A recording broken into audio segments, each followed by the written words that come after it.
Hey guys, welcome to my channel. My name is Susan and I'm currently a second year computer engineering student at the University of British Columbia. And today I'm going to be sharing with you the research-based facts about the border disputes between Nepal and India. So based on researches, I'm going to share you in detail about the Sugauli Treaty, border dispute, and evidences that shows that the disputed area, Kalapani, Lipulekh and Limpiyadhura, belongs to Nepal. I will also shed some lights on why Nepal is so dependent on India and what can be done if India does not give these territories back to Nepal. So first, to know about the Sugauli Treaty, let's look at the history. Nepal has always been a sovereign country. The unification of Nepal was first done by King Prithvinarayan Saha. And even after his reign, his descendants continued the unifications and expansion processes of Nepal to make it big and powerful. But the East India Company, which was ruling India at that time, could not bear the spreading of Nepal. It resorted to trickery and won in the battles of Kalapani, Jaitak and Makwanpur at the Anglo-Nepalese War. They then forced Nepal to countersign Sugauli Treaty. And this is why on March 4, 1816, Sugauli Treaty was signed between the government of East India Company and Nepal. Because of this treaty, Nepal had lost about 1/3 of its territory. And if you look at the treaty itself, it was very unequal. Any treaty is meant to provide equal benefits for both sides of the party and should be done through mutual understanding. But Nepal had only faced with losses from this treaty, while British got a huge territorial advantage. And you may also wonder, then why did Nepal even agree to sign the treaty? Well, exactly not. British had forced Nepal to do so by compulsion. On December 2, 1815, the British East India Company prepared the draft of the treaty with its signature on it.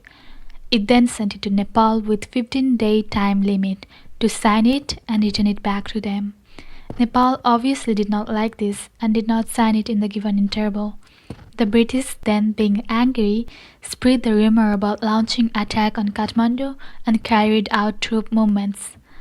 Nepal, then being in an unavoidable situation, accepted the treaty after 93 days. And in fact, the treaty was not signed by the king but was signed by Kai Kalchandra Rasekhar Upadhyay. But the Article 9 of the treaty clearly states that the treaty should be approved by the King of Nepal. And because there is no record of the king approving of the Sugauli Treaty, there can still be questions regarding the legality of the treaty. Also, the British were afraid that the treaty would not be implemented then, so upon Article 4 of the treaty, they had promised to provide rupees 2 lakh every year to Nepal to please Nepalese officials, but this was not implemented forever. There are also times when British returned few parts of the territory back to Nepal for the purpose of not implementing some parts of the treaty or being grateful for Jang Bahadur who helped them during their rebellion. So there is also a point that if Sugauli Treaty was made to be a permanent treaty, Nepal would not have received those lands back at different times.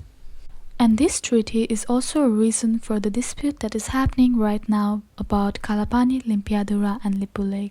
And it is not just limited to this area. There are accusations of encroachment at 54 places between Nepal and India borderline with about 60,000 hectares of disputed land. So now let's talk about the border dispute.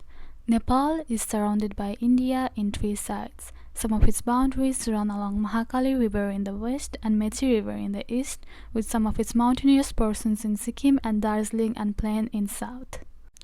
And because of the unregulated border system in Nepal, the border problem arises. This problem started increasing after the Sugauli Treaty and more after India gained independence since 1947. And even today, there are many problems in border areas. One of such examples is that India has built dams and embankments in different places such as Laxmanpur, Rasiawal, Kurlotan, Mahali Sagar, Kohalawaz, and Kunauli. And because of these dams and embankments, Nepalese lands have been plunging in many places at the time of massive flood in the monsoon season every year. And also because of such flood, the river found a new course and cuts Nepal's territory. India then sets the new course of river being boundary and claims the land behind the river as her own. Talking about the border issues happening right now, the Article 5 of the Sugauli Treaty have specified that the land west to Kali River will not belong to Nepal, and Nepal will not have any concern with those areas. So from this treaty, the Kali River is of Nepal, and the area east from the Kali River also belongs to Nepal. Here I have prepared a Google Earth project to explain you more practically about this issue. So let's go ahead. This is our country, Nepal, and this is the area that is included in a new map of Nepal, which is issued by the government. So zooming in, let's look at the Mahakali River that runs along the west, which sets the boundary between Nepal and India. So this is the Mahakali River, as you can see here.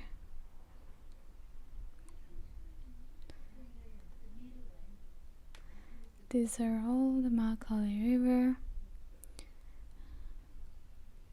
that defines the boundary point between Nepal and India.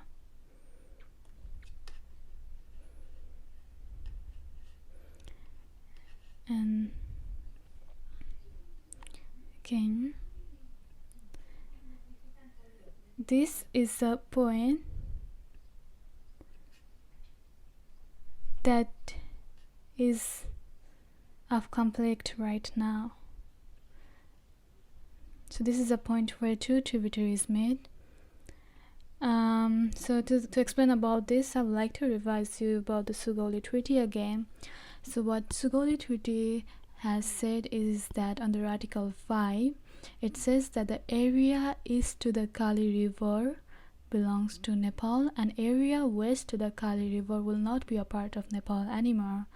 So looking at this map, what Nepal is saying right now is that Limpiyadhura, a place called Limpiyadhura, which is located around here, is the origin of the Kali River.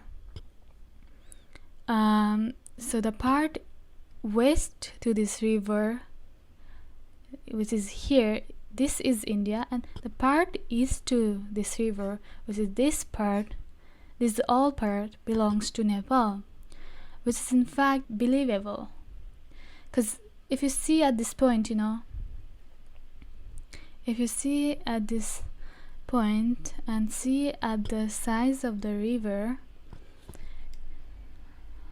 let me make it clear. Yeah, if you see at the size of the river between these two rivers, I mean, anyone can clearly say that the river must be originating from this side and not this side, right?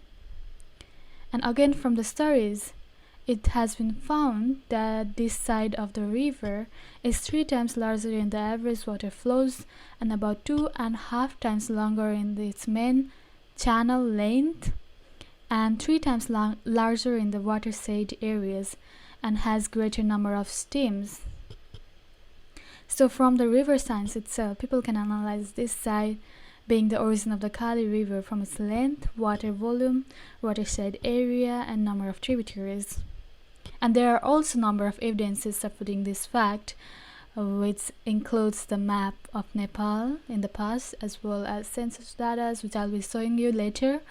But what India has been claiming since the past is that no, this is not the origin of the Kali River, but Lipulekh, which is located, I'll show you here. Wait. So Lipulekh, which is here, around here, is the origin of the Kali River. It's located around here. What is the origin of the Kali River? Let me search Lipulekh. So yeah, here, this is the origin of the Kali River. That India had said that in the past. So because of this, the area east to this part, which is all this part, India took it away, saying that this is the origin. So this is why this area have not been included in many maps that we have been studying till now, and the maps that we have been seeing till now of Nepal.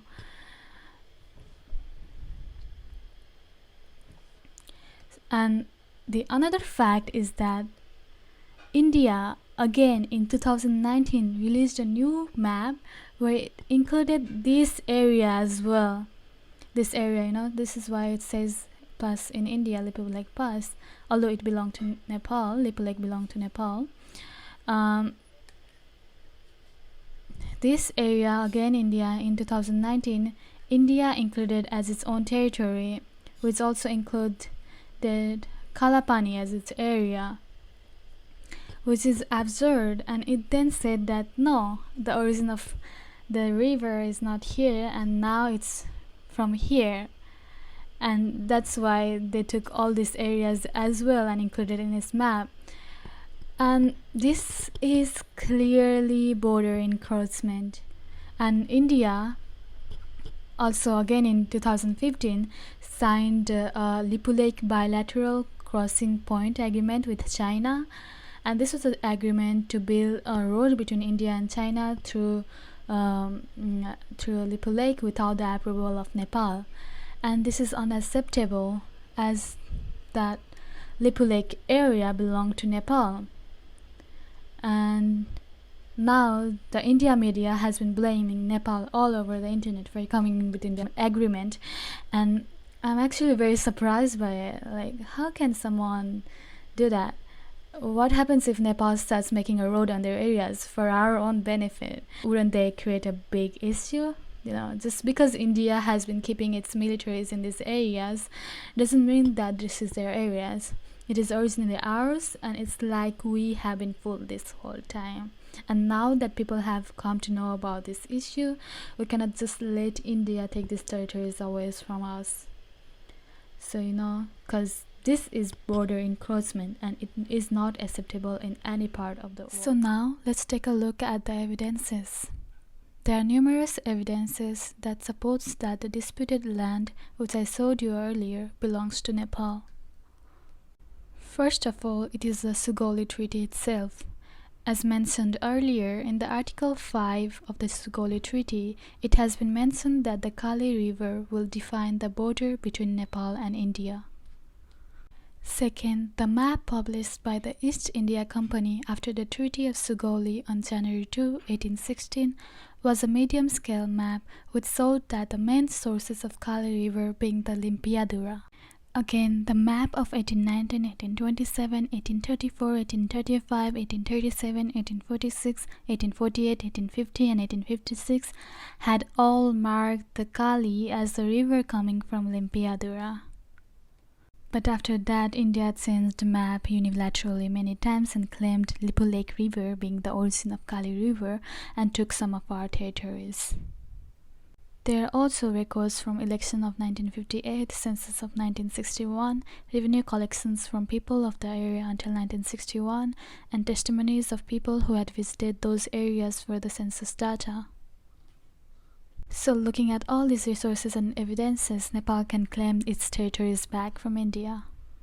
Now I'd like to share with you about why Nepalese government did not take any actions until now. First is the political reasons. There has been a political instability in Nepal. The political parties of Nepal have been passing their whole time forming and dissolving the government. This is why the issue of border dispute has not been a matter of focus among them. But now that they have taken a bold and historic move by releasing a new map of Nepal including all the disputed areas, we also support government and raise our voice in an international level. Second is because of the Peace and Friendship Treaty which was signed between Nepal and India in 1950. This treaty covered strategic, security, social and economic dimension in Nepal-India relations. The treaty provides for free movement of people and goods between the two countries and close cooperation and collaboration on areas to defense and foreign affairs. This was done after India gained independence from Britain in 1947 and partitioned into two countries, India and Pakistan. India assumes that Himalayas are its northern security frontier from China, so we can assume that India was willing to sign this treaty to have easier access over the Himalayas of Nepal. The then Indian Prime Minister Jawaharlal Nehru had also articulated that Nepal acts as a strategic Himalayan frontier against possible Chinese threat and had mentioned that after signing the treaty, the Himalayas are no longer impossible to travel along as they used to be. But this treaty had created inequality for Nepal. This was because an equal treaty between unequal countries produces an unequal impact for the smaller partner. For example, if you take the freedom of citizens of one country to reside in the other, which was stated in 1950 treaty, if 1% of India's 1.3 billion strong population chooses to move and settle in Nepal, Nepal's present population of 28 million would reach 41 million, a rise of almost about 50%. But if 1% of Nepal's population moves to India, India's population would only increase by 280,000, a rise of 0.02% in its population. Second, an equal treaty might produce an unequal results due to asymmetric power of two countries. Like if India violates any provisions of the 1950 treaty, Nepal does not have the capacity to compel India to stick to it. In sharp contrast, India can impose the treaty provisions in Nepal by using its diplomatic, economic, geographical and political pressures. It can even block the border like what it did in 2015 when India tried to interfere in Nepal's federalism to have their influence on Tarai people. Or also like what it did during impasse of 1988 when India imposed restrictions on the export-import trade with Nepal and even stopped the supply of essential commodities. India then wanted two treaties of Nepal, one governing the right of transit and the other dealing with the bilateral trade of Nepal with India to be dealt by a single treaty. But Nepal did not like this, as transit was a fundamental right of any landlocked countries, while trade was purely a bilateral and constantly changing matter that could be rearranged again and again at mutual convenience. And this blockade not only prevented Nepal from importing goods from India, but also prevented Nepali goods from transiting to and from nearest Indian ports and created big difficulties for a landlocked country like Nepal to conduct international trade. And India then said that they did the blockade because Nepal imported weapons from China in June 1988, which violated the terms of 1950 treaty. So India wanted Nepal to consult them before purchasing such weapons from China. But our interpretation of the treaty was different. The provision in the 1950 treaty concerning the importing of weapons by Nepal states that any arms, ammunition, or warlike material and equipment necessary for the security of Nepal that the government of Nepal may import through the territory of India shall be so imported with the assistance and agreement of government of India. So for Nepal, this provision made it clear that the government of Nepal would have to seek India's approval only when it's importing weapons from Indian territory. But India insisted that the import of arms from China, even if it was not through Indian territory, amounted to violation of the spirit of the 1950 treaty. And again, as a sovereign country, we must be able to import weapons from whichever country we want without any country's approval. India must not interfere in our internal matters as such. So there is a strong need for Nepal to revise this treaty as well. Nepal have consistently proposed amendment of the treaty after the restoration in 1990 of multi-party democracy, but it has never been raised at a formal level. Even during the Prime Minister Narendra Modi's visit in Nepal at 2014, they focused their discussion on solving several issues to improve Nepal-India relations. The Prime Minister Modi had also explicitly said that India was ready to review adjust and update the Treaty of Peace and Friendship reflecting current realities, but then he was the one responsible for imposing an economic blockade to Nepal next year and again violating the 1950 treaty from their side. Now, the steps taken by the Nepalese government right now is bold, and they should not shy away from the disputes happening right now and possibly raise a voice also to amend the 1950 treaty. Now, let's look at what can be done going further ahead. First of all, Nepal should collect all its facts, figures, and evidences that shows that disputed area, Kalapani, Limpiyadhura, and Lipulekh belongs to Nepal. Second, Nepal and India should sit down together for mutual agreement. This will help to maintain friendly relationship between both the countries.